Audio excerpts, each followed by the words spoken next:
Hi there and welcome. My name is Lydia Richmond and you're tuning in to a 2023 NC Bold presentation.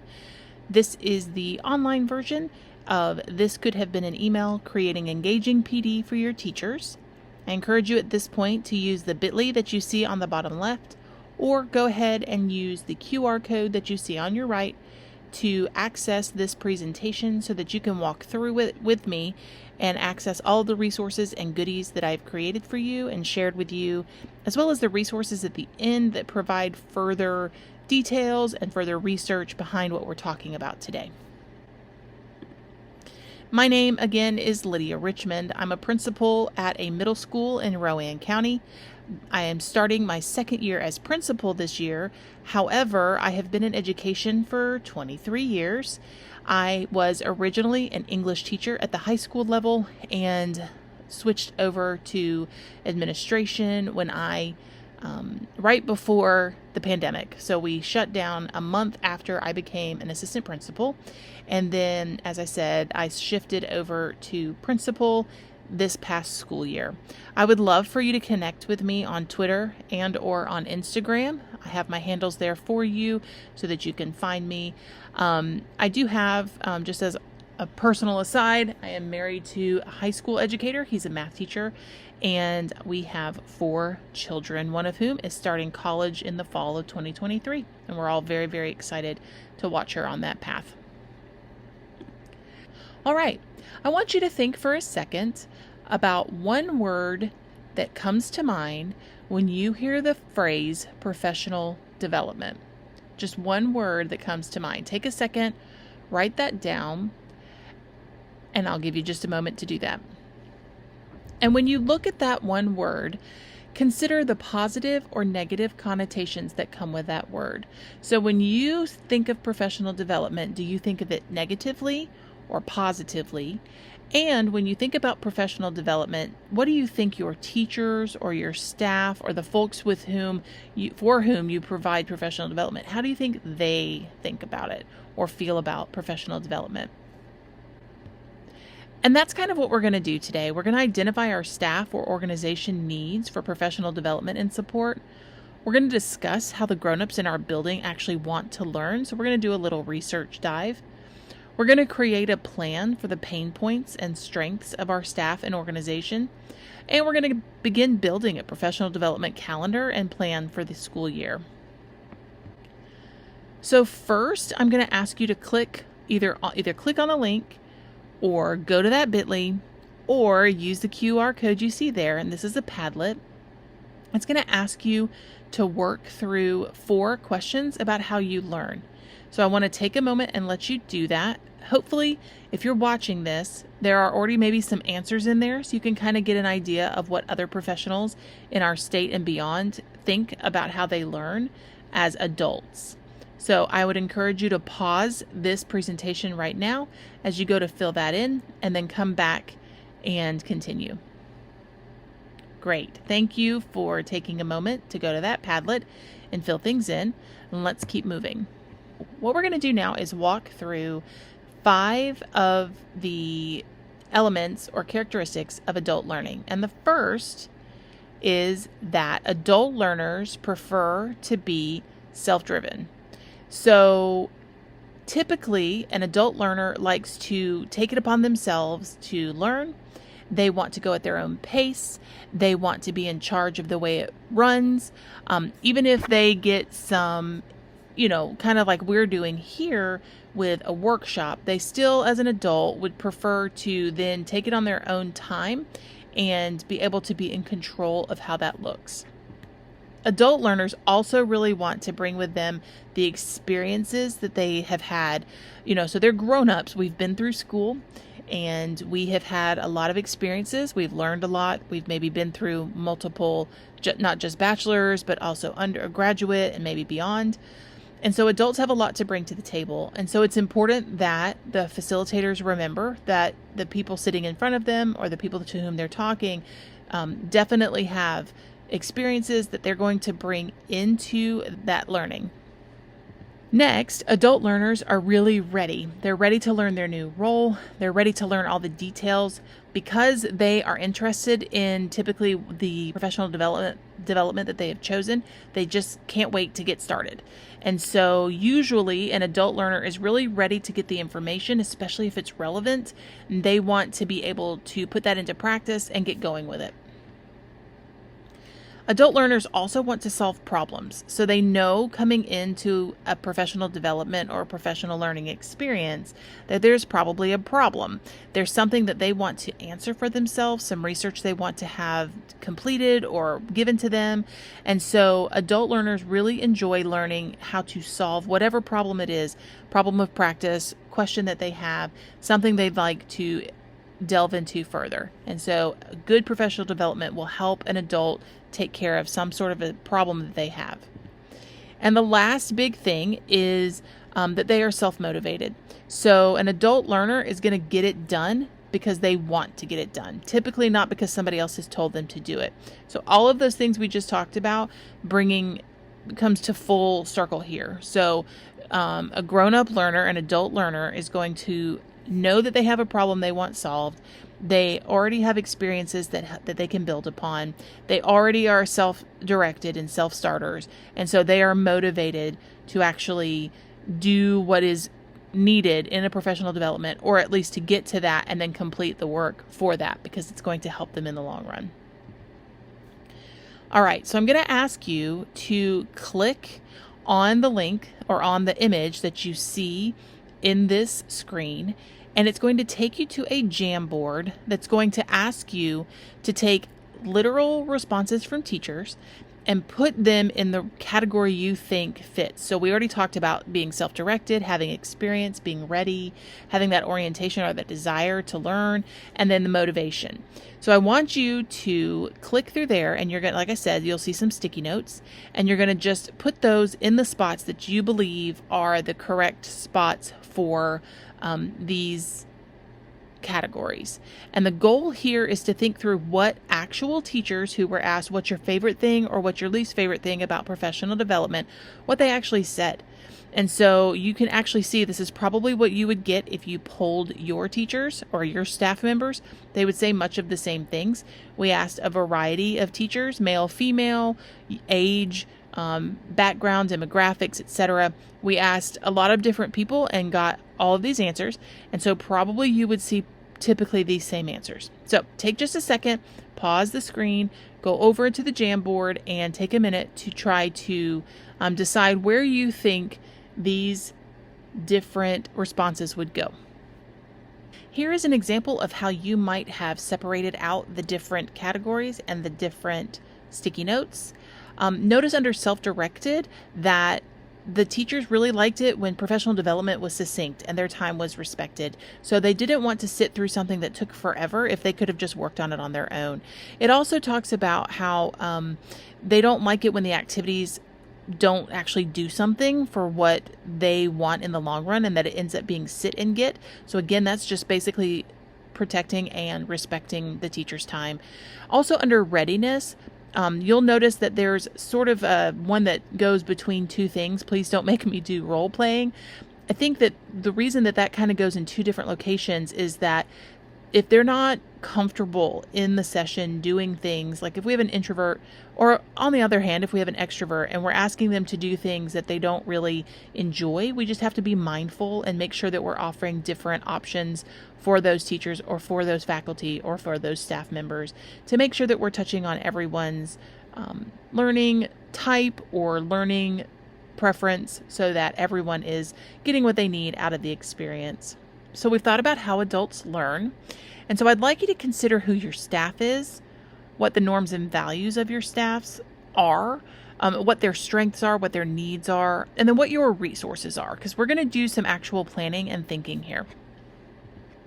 So what I've done is I've provided a link, and I'm going to click on that to show you, to a template in Canva. If you don't already have Canva, I highly recommend that you go ahead and sign up for that. You can get a free account by being a teacher or by being in a school system. So you just use your school system email address.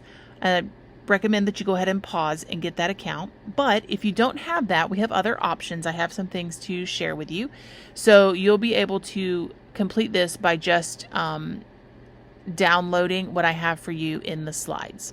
So you're going to fill this in, and what you're going to do is you're going to focus in on a few things. So first of all, you'll focus in on the year's focus, and let me zoom in for you. So you'll go ahead and you can fill in this box on the year's focus. So what is it that your school is focusing on? For instance, my school is going to focus on standard aligned lessons. So that might be what I put in there. I'm going to list out the different needs that my school has and my staff has. So there could be any number of things here. Maybe my staff really needs a reminder of what a good lesson plan looks like. Or maybe my staff needs a reminder of what the standards are. I also have quite a few new teachers, brand new teachers, many of them who are going to be what we call in our district renewal teachers.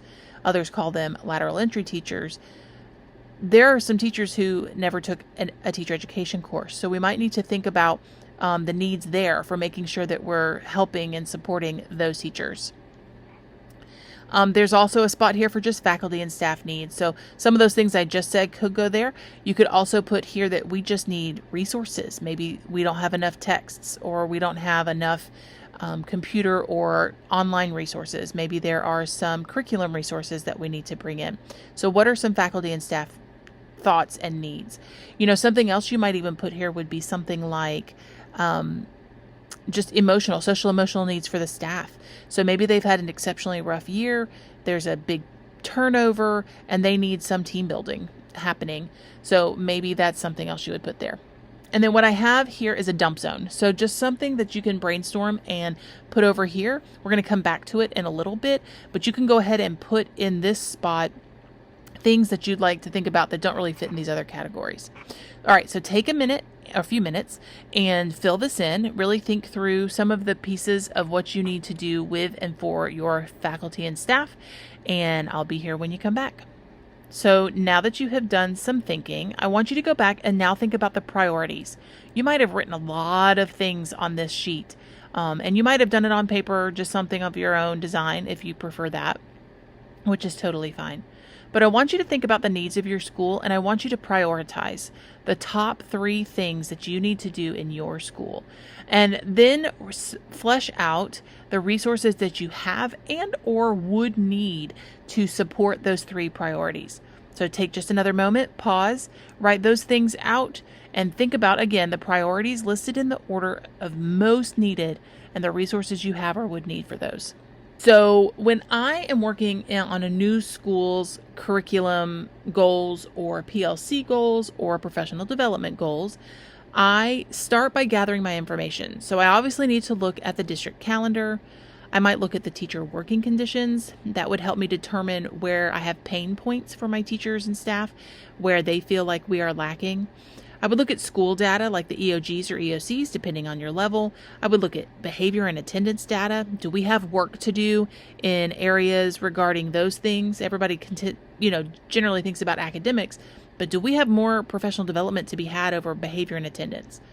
I would look at end of year feedback that I might have received from my teachers, maybe from my students or my parents. I would look at NESIS and PDP data. Depending on how you work through your PDPs, you may have asked your staff to request professional development, which I do at the end of each school year. So I can go back to that list that the teachers provided and see if there's something there that I need to work through. And then I would look at my district resources. What does my district offer and who does my district offer?